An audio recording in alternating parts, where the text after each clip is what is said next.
We did it, Eli. Put it there. Put it there, bro. Hey, here we go. Lay it on me, big guy. Don't leave a monster hanging. Double high five.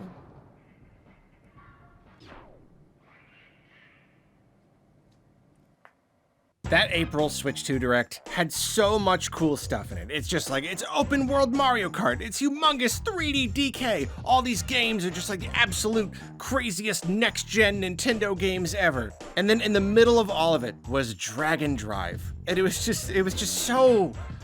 Why? Just why? I've just grown so tired of motion-controlled gimmick games, and I think most people have. They don't even tend to sell very well anymore, but Nintendo keeps doing them, even way back on the original Switch. 8 years ago, even then. 1-2 Switch and ARMS, I thought we left this behind. I thought we finished this whole arc on the Wii. So now here, in the space age year of 2025, we got another one. The Switch 2 has its own ARMS, except here's the catch. This one looks even more tedious than ever, even more unnecessary. And then you add the super duper bland visual style on top of it. I mean, you've got a game. I don't think Nintendo has put out a game that looked this unappealing to me since I don't even know when. Just not appealing in the slightest.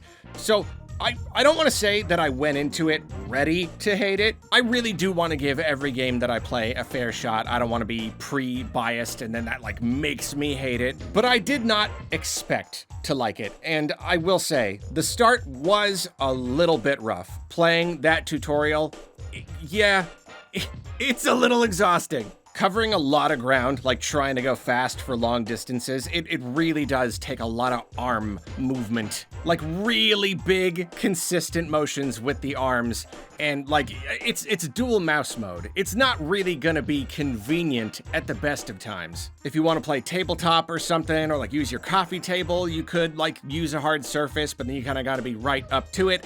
You can use your legs. I used my legs with decent results. But it really is a commitment. It really is weird. It really does take a lot of movement. And yet, I have to say, somehow, against all odds, the gameplay kinda grew on me. I really don't know how it happened, and like, ARMS really wasn't my cup of tea, but I could still see that it probably was a really like deep and satisfying experience if you could manage to master the controls. I could really see that there was a lot of nuance and flexibility there. And this really does feel the same to me. It really does feel like there's probably a pretty high skill ceiling. And I know that I will never play the game enough to like actually get really good at it, especially because I am overall just not good at competitive multiplayer games. I never played them enough. It's just not ever gonna be a thing. But I was able to stick with the game enough to actually grow my skill and start to kind of catch on to how the gameplay works, and I found it a lot more satisfying than I expected. I actually enjoyed the process of picking up those skills and getting better and better at it, just so much more than I thought I would. I kind of figured that this is a game that probably exists purely for the gimmicky controls. Like, they absolutely could have let us use a regular controller. There's no reason why we couldn't have. But then, of course, almost no one would use the motion controls. They would just use the controller, and then that would have kind of revealed how uninspired the gameplay is otherwise, because it is pretty simplistic. It really is just basketball, but you're wheeling around. That probably is true. Without the motion controls, the game might not really be worth engaging with much at all. But whereas I originally thought that that was a mark against the game and kind of made me think, well, then what's the point? That means that this exists as nothing more than just a showcase for mouse controls. Now that I've gotten my hands on it, it is a lot easier for me to see how the, forced motion controls actually do kind of create a unique experience that is fun in its own way. The kind of thing that just would not exist otherwise. Motion controls introduce an immersion factor into a game, and that's why I really, really liked them at first, but then over time, I got tired of it. I just didn't care as much. I haven't really cared about them that much outside of like very practical scenarios, you know, like motion aiming. Motion aiming, that's not a gimmick. That is purely functional. But like waggle, kind of like imagining that I'm actually doing the thing, swinging the thing. I haven't cared about that in so long. This is really the first time that I kind of have in probably a lot of years. Like it really is just oddly compelling how the game feels when you start to get it down, when you're making all these finer maneuvers by sliding the Joy-Cons around and you know, you're spinning around in your chair, but then just learning how it works and learning how to turn accurately and build up speed quickly. And then even the act of lifting my hand to shoot the ball. I really did not anticipate that I would care about that at all, but even that does kind of feel good. Also, slam dunking, I am so bad at it, I can barely ever pull it off. But when I do, it is an ecstatic experience. Dunking the ball by actually moving your arm, it does something to your brain. Some neurochemical thing. It's like 100 times more satisfying than if you just did it with a button. It's just so funny. I started out so skeptical, so expecting to not enjoy this and just to see it as like purely tedious, and yet my enjoyment just grew so steadily, really slowly, but really steadily. It just got more and more and more fun the more I played.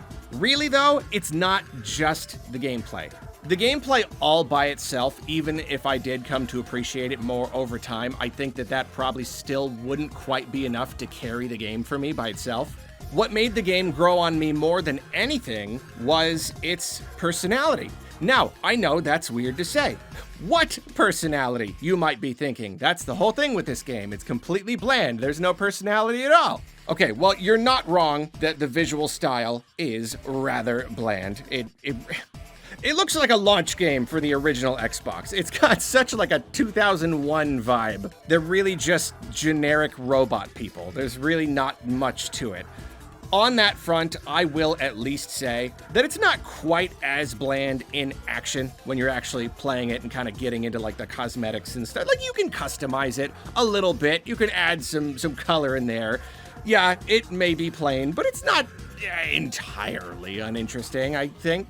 What gives it personality is all of the stuff you can do with your arms, using the Joy-Cons, using the motion controls, not just sliding around to make the chair move, but like your arms. They track like all the time, pretty much no matter what you're doing. So you can gesture, you can point, you can like clap and high five each other. Whenever you start a match, you can do like whatever you want. So everyone's all dancing around and doing all this silly stuff. It's like even if the game itself doesn't have a lot of personality, especially like in its aesthetic style, it lets the player put in a lot of their own personality. You get to inject your own into the game. And man, the whole lobby system is actually really cool. I was kind of surprised here. It puts a big group of people together and you all just kind of hang out. You can opt to be included in matchmaking if you want. You can choose if you want to get in on the in-between match mini games. So it'll select from this group of people, and when you're not in a match, you just cruise around and do little challenges, kind of peppered around, little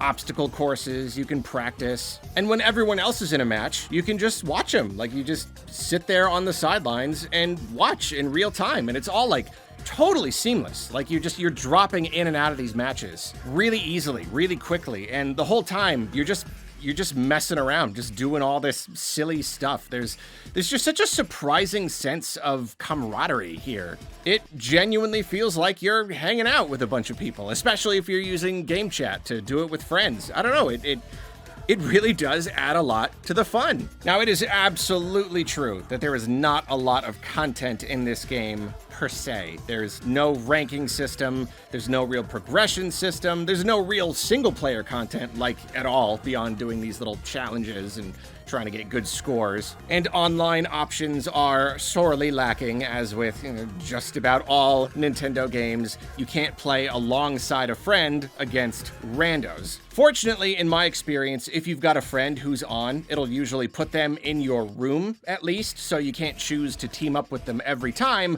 but you'll still play together a lot. So it's not so bad. I mean, obviously, we really should have the choice, and there isn't even local multiplayer, so playing against people online with no real progression system, no ranking, no anything, nothing really beyond like a few cosmetic unlocks that you can get eventually. That's really the best you can get. Otherwise, you just play in matches. That's it. And that leads us to the big problem with Dragon Drive. It's just so incredibly, unabashedly niche.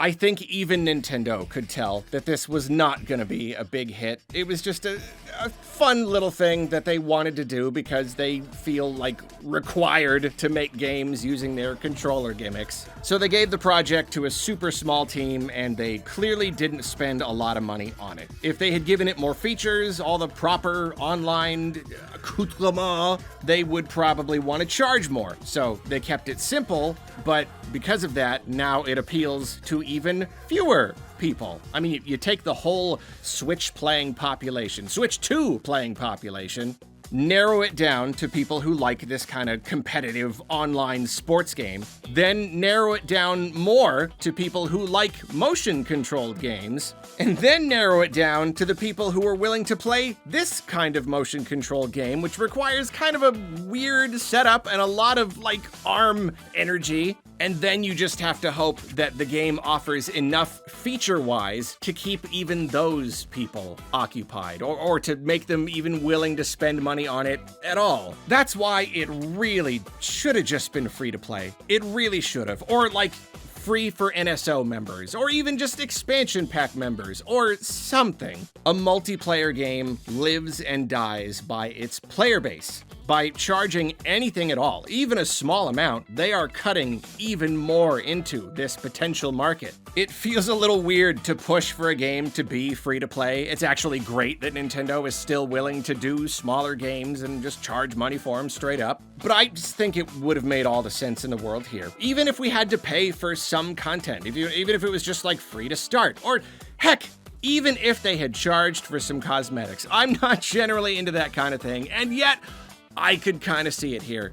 It's just such a weird little game, and getting it into the hands of more people would have really, really helped because, yeah, again, look at me. I was 100,000% skeptical, and yet even I warmed up to it. I just kind of had to work with it a little bit. But instead, it's $20, and $20 really isn't a lot. I mean, especially in this day and age, you know, Nintendo's like quote-unquote budget games have been like $50, you know, last generation. So a $20 Nintendo game, it's almost unheard of. So if you do happen to be one of those people who do like this kind of thing, you want to really dig into the controls and master them and just kind of have some fun with friends and other people online, I think 20 is probably a decent deal, even without all the content, even in the state that it's in right now. $20, yeah, it's probably worth it, but it's still gonna be too much for most people, especially if there's no reliable way to try the game for free.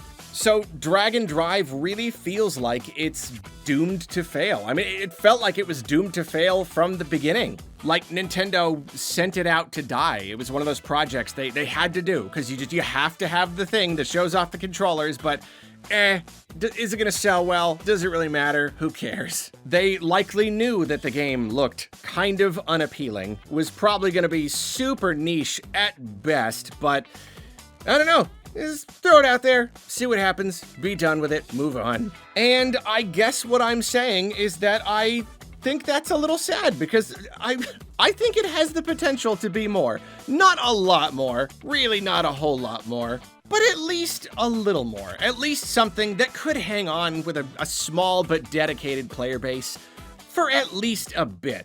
With just a little love, maybe just a little bit more in the way of online features, maybe a responsible free-to-play model, maybe some more flashy cosmetics, they could have a nice little game on their hands. Something that could actually thrive in its own tiny, extremely modest way. But if even big Mario sports games don't get supported after launch because Nintendo would rather move on to something else, then I guess it's the same thing here. They don't want it to be bigger. They just want to make a few bucks and be done. It's just a shame. The game's got a heck of a lot more heart than I thought it would. And to learn that it was made by 18 people, 18 people coming from Nintendo, that's really unusual. All things considered, those people actually did a really, really good job here, and they probably really care about this project and would love to see it become something at least a little bit bigger, something that can hang on a little longer, instead of it being just that weird wheelchair basketball game that everyone made fun of and then forgot about forever. I will completely admit, I'm gonna open up a little bit right now. There was a teeny tiny little part of me, a very petty, sad little part of me, but a very real part of me that was kind of hoping the game wouldn't work out. I don't like to admit it, but like, these gimmick games are just like, why? Like, why are you still doing them? There was that tiny little part of me that expected that it was gonna fail, and then I would be like, serves you right. What are you doing making these kinds of games? I'm not happy that that little part of me existed, and yet I have to admit that it did. And now that I've played it, and I see the heart that went into it, and I see the kind of game that it could be, I'll just say I'm very surprised. I'm very, very surprised with how Dragon Drive turned out. I still don't think it's quite a game for me. It is still a competitive multiplayer game, and I am just really not into competitive multiplayer games. I probably won't be returning to this one a lot. But I did have fun with it, and at the very least, I can see that Dragon Drive is not just a gimmick. It's not just this soulless, uninspired product. It's good. I think Dragon Drive is good. Sometimes looks really, really can be very, very incredibly deceiving. Look at that. Look at us. Look at us. Look at the power of teamwork. That's not even teamwork. I'm carrying this game. Martabani, what are you doing? Uh-oh. Whoa.